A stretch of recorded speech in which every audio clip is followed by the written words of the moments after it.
Now we will start with the historical context of monetary policies of USA and India.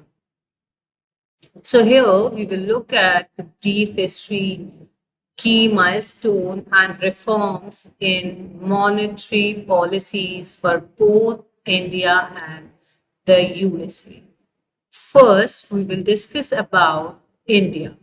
So, as we have already discussed the historical background of monetary policies in the detail during the case study of Indian monetary system.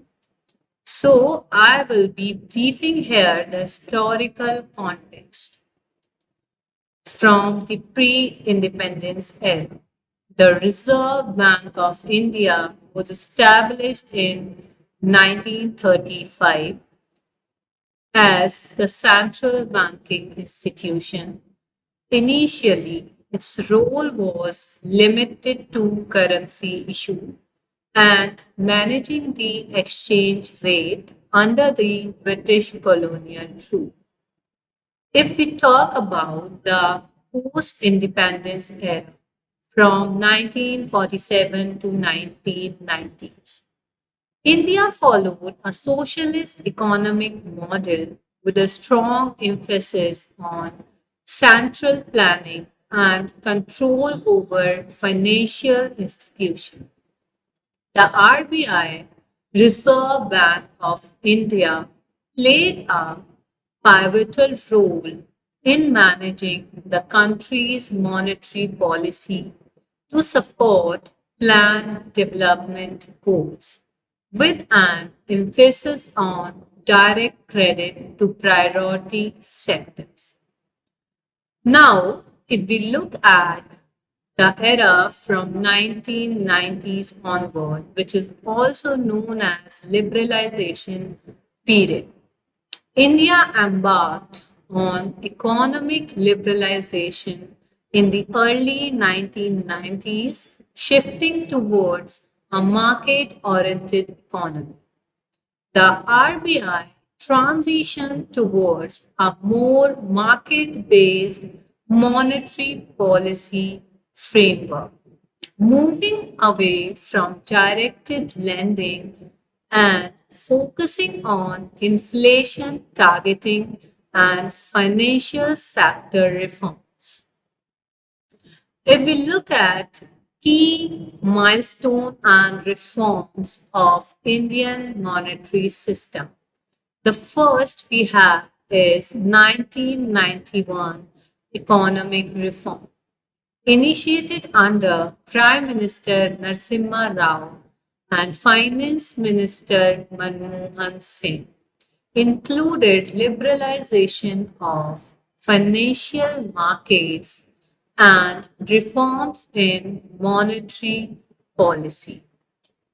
Then we have 1998, the adoption of multiple indicator approach. RBI adopted a multiple indicator approach to monetary policy, considering various economics indicators beyond just money supply growth. Then we have 2016 introduction of monetary policy committee, enhancing transparency and accountability. The Monetary Policy Committee was established to set interest rates based on inflation targeting, aiming for 4% to 2% consumer price index inflation. Then we have the 2020, the COVID pandemic.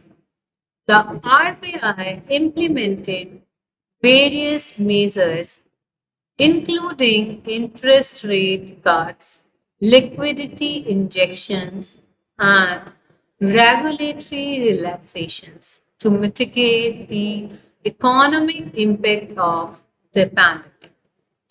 Now we will discuss about the USA's historical context of monetary system.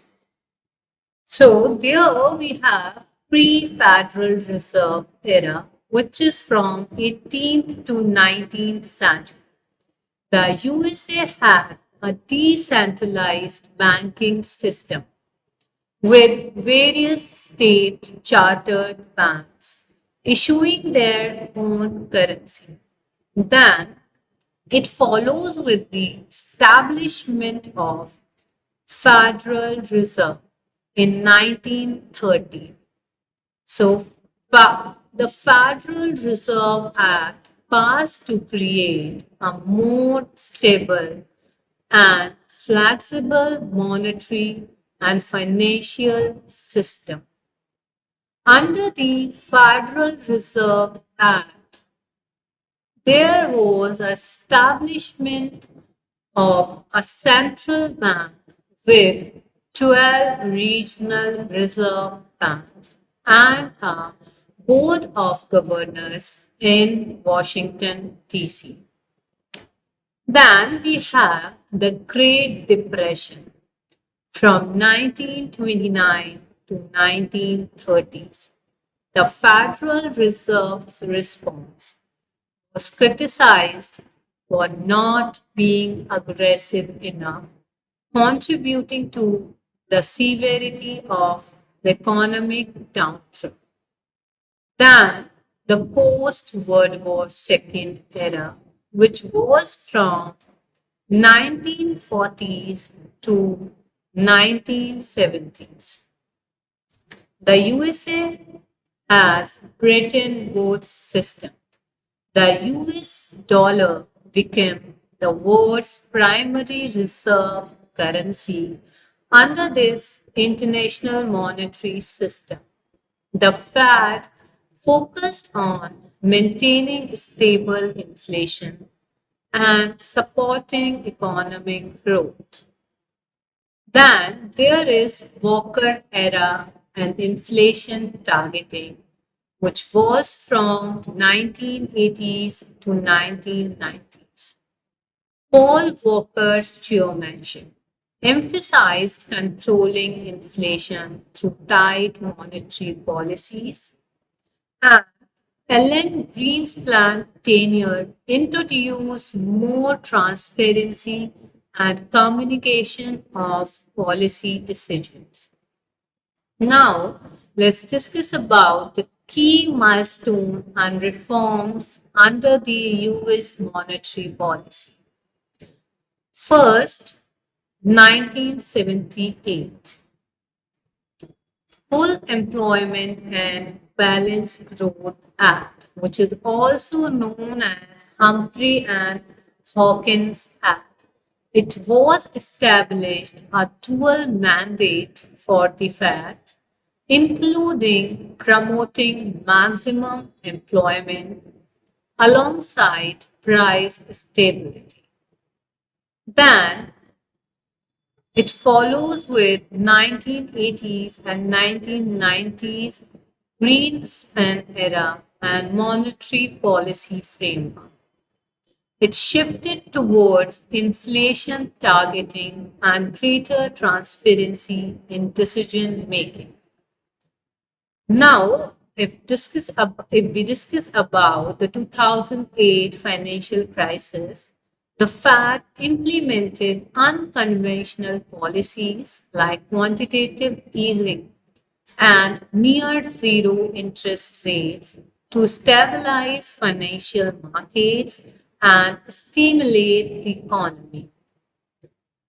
Now, the last is response to COVID-19 pandemic of 2020. The Fed again used quantitative easing technique, cut interest rates, and provide liquidity support to mitigate economic disruption caused by the pandemic. So, after looking at the reforms in the policies and the historical context of both the India and USA, we can say that both India and USA have evolved their monetary policies significantly over the years in response to changing economic environments, global trends, and domestic priorities. India's journey reflects a transition from a controlled economy to a market oriented one, while USA has continuously refined its policies to balance inflation control, economic growth, and financial stability under various economic conditions and crises. Now, we will look at the structures, roles, and responsibilities of the Reserve Bank of India and the Federal Reserve System of the US. So, in Indian context, if we look at the Reserve Bank of India, it operates under the governance of a central board of directors headed by a governor. The board includes the deputy governors appointed by the governor of the government of India, along with other directors to represent important elements of Indian economy and financial system. If we talk about the role and responsibilities of RBI, then RBI is responsible for issuance of currency. It also plays a developmental role in financial system of India. It plays a role of regulator of payment and settlement system, and it has the money authority to keep the money supply and economy regulated. Now, if we discuss about the federal system of US, the Federal Reserve System, which is also known as FED, is a central banking system of the United States. It was established in 1913 through Federal Reserve Act. So, the Fed has three components. The first is Board of Governors. The second is 12 regional reserve banks. And the third is Federal Open Market Committee. It includes the seven members of the Board of Governors and five Reserve Bank presidents, with the chair of Board of Governors serving as the chair of Federal Open Market Committee. If we talk about the roles and responsibilities of Federal Reserve System of USA, then it is responsible for forming monetary policy across the states. It regulates and supervises the financial system, and it also provides various financial services to depository institutions. Now, if we look into the differences between the role and responsibilities of Reserve Bank of India and Federal Reserve System of USA, then the first is independence. While both institutions are central banks with a mandate to ensure monetary stability, the Fed is considered more independent in its decision making compared to the Reserve Bank of India. The Reserve Bank's operations and policies are influenced by the Indian government, while the Fed operates with a higher degree of autonomy from direct government influence. The Fed's responsibility include broader financial stability and economic growth, objectives compared to the Reserve Bank of India, which focuses heavily on inflation control and financial sector regulation within India. Now, if we look at monetary policy tools of India, then we have repo rate and reserve repo rate, cash reserve ratio, statutory liquidity ratio, open market operations, marginal standing facilities.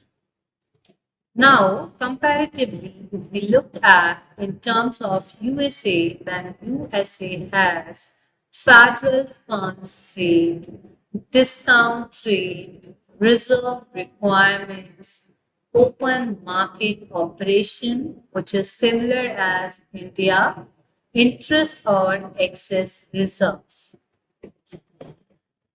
Now,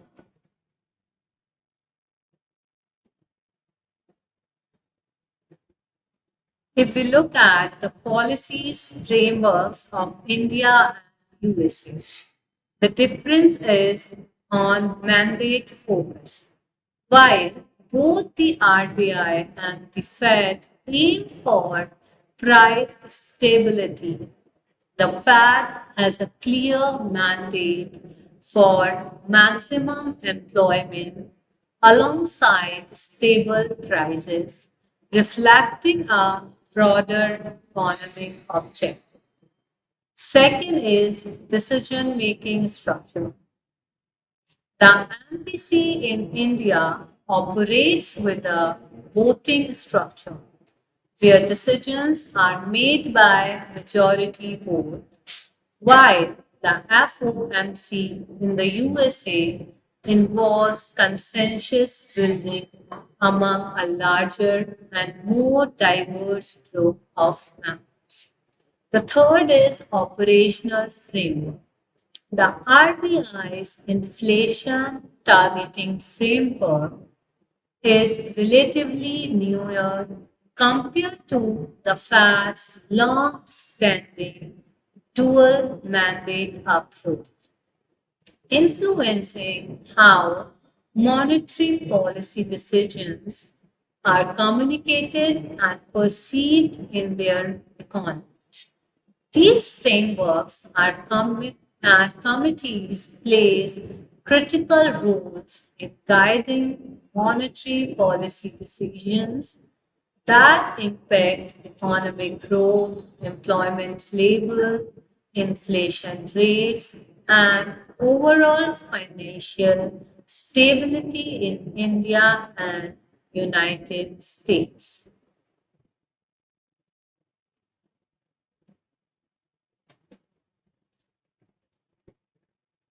Now, if we dive into the challenges and criticisms of monetary policies of India and USA.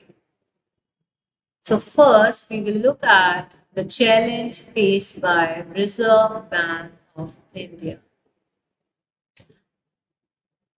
So inflation control is one of the major challenges faced by RBI. The second is exchange rate management. Then we have financial stability and monetary policy transmissions. If we look at the challenges faced by the Federal Reserve System of USA, then it has the first is managing the dual mandate, then global economies interdependencies, then we have to manage financial stability oversight and policy normalizations. Now, we will delve into the future outlook or future aspects of both the countries. In terms of India, the Reserve Bank of India may adjust interest rates based on inflation trends, economic growth indicators, and global economic conditions. Future rate hikes or cuts will depend on balancing inflation with supporting economic recovery. The RBI may continue to use tools like open market operations, reserve requirements, and conventional measures to manage liquidity and credit availability in the financial system. RBI is also exploring the introduction of a central bank's digital currency, which could impact monetary policy frameworks and financial inclusion strategies. Now, let's discuss about the future outlook of USA's monetary policy. So, the Federal Reserve may adjust interest rates to achieve its dual mandate of maximum employment and stable prices. The Fed may continue to unwind its balance sheet from the large scale asset purchase, which is quantitative easing implemented during the financial crisis, which can impact market liquidity and interest rate. If we talk about the forward guidance of monetary policies, then the communication of future policy intentions through forward guidance will be crucial in shaping market expectations and supporting economic stability. So, after looking at the historical context, the policies, the challenges of monetary standards of India and USA, the future outlook of both the countries, this is to say that both India and United States face unique challenges and decisions in shaping their future monetary policies amid evolving domestic and global economic landscapes, balancing growth objectives with inflation control, navigating financial stability risk, and adapting to technological and regulatory changes will be pivotal in their respective policy frameworks. This is all about the comparative analysis of Indian monetary policies and USA monetary policies. Hope you understood the difference and similarities between the monetary policies of both the countries. Now we are moving toward the question and answer session of this blog. The first, we are having questions on the topic inflation. So, the first question for all of you is what is inflation and how does it impact the economy? Let me give you a brief answer about it. Inflation is the rate at which the general level of prices for goods and services rises, leading to a decrease in purchasing power. It impacts the economy by eroding the value of money, increasing cost for consumers and businesses, the potentially leading to uncertainty in investment and saving decisions. The second question we have is what are the primary causes of inflation? Let's discuss the answer in brief here. The primary causes of inflation include demand pull, which is excessive demand for goods and services. Cost push, which means increased cost of production leading to higher prices. And built-in inflation. It means wage price spiral, where higher wages lead to higher costs for goods and services. Heading toward the third question, how is inflation measured and what are the main indices used? So here is the brief answer to this. Inflation is measured using price indices, with the most common being the Consumer Price Index, which measures the average change over time in the prices paid by consumers for a basket of goods and services. And the second, we have producer price index, which measures the average change in selling prices received by domestic producers for their output. Let's move toward the next question. What is hyperinflation and what are its potential consequences? Let's discuss the brief answer. Hyperinflation is an extremely high and typically accelerating rate of inflation, often exceeding 50% per month. Its potential consequences include the collapse of the currency's value, savings becoming worthless, disruptions of normal economic activity, and severe social and political instability. Now, we will discuss some of the questions from the topic deflation. So, the first question here we have is, what is deflation and how does it differ from disinflation? So, the answer we have is, deflation is a decrease in the general price level of goods and services, leading to an increase in the purchasing power of money.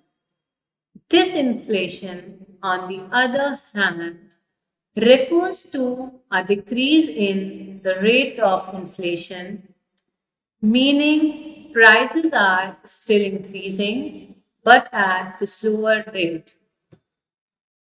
Now we are moving toward our next question for deflation. What are the potential negative effects of deflation on an economy? So here we are discussing the brief answer to it, which is the potential negative effects of deflation include increased real debt burdens, reduced consumer spending as people anticipate lower prices in the future, decreased business investment, and a potential downward spiral into economic recession. The next question is, how can policymakers counteract deflation?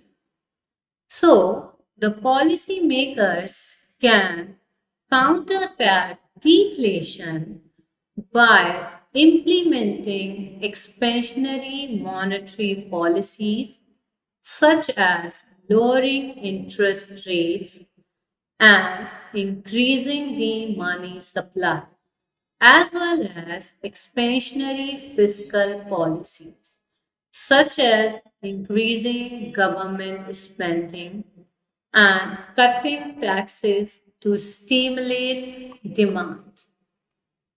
Now we will discuss about some questions about stagflation. So the first question is, what is stagflation and what economic conditions characterize it?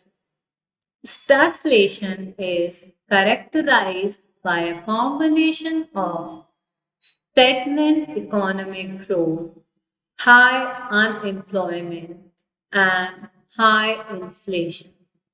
It presents a unique challenge because the usual policy tools to combat inflation, for example, raising interest rates, can exacerbate unemployment and vice versa. So here we are with the second question of stagflation, which is, what are typical causes of stagflation? The brief answer to this is, typical causes of stagflation include supply shock, which means such as oil prices increase or a sudden increase in a price of a supply material. The second is poor economic policies, such as excessive regulation or poor fiscal management, and external factors that disrupt production and supply chains. The next question is, what policy measures can be used to address stagflation? The answer is, addressing stagflation requires a mix of policies, including supply side measures to increase productivity and efficiency. For example, reducing regulation and improving infrastructure, and demand side measures to control inflation, for example, monetary tightening. It's often a difficult balance to achieve. Now we are heading toward the sum of the questions from the topic devaluation. The first question is, what is devaluation and how does it differ from depreciation? So here we are with its brief answer. Devaluation is the deliberate downward adjustment of a country's currency value by its government or central bank in a fixed exchange rate system. Depreciation, on the other hand, occurs in a floating exchange rate system and refers to the decrease in the currency's value due to market forces. The next question is, why might a country choose to devalue its currency? Its brief answer is, country might choose to devalue its currency to make its exports cheaper and more competitive on the global market. It reduces trade deficits and improves its current account balance. Devaluation can also help stimulate economic growth by encouraging foreign investment. The next question is, what are the risks and potential negative effects of currency devaluation? Here is the answer to it, which is as, the risk and potential negative effects of currency devaluation include imported inflation as the cost of imported goods rises. It reduced investor confidence. It also caused capital flight and potential retaliation from trading partners, leading to trade wars. Now we are moving toward to the next topic, which is economic growth. So the first question for this topic is, what is economic growth and why is it important for a country? So, economic growth is the increase in the market value of goods and services produced by an economy over time, typically measured by the growth rate of gross domestic product. It is important because it leads to higher living standards, increased employment opportunities, and the ability to invest in infrastructure and social services. So, the next question is, what are the primary drivers of economic growth? The brief answer to this is the primary drivers of economic growth include capital accumulation, which is investment in physical capital such as machinery and infrastructure. The second is technological innovation and labor force growth, which means increase in the number of workers and their productivity. And the last is improvement in human capital, which can be done through education and skill development. The next question is, how is economic growth measured and what are the main indicators of economic growth?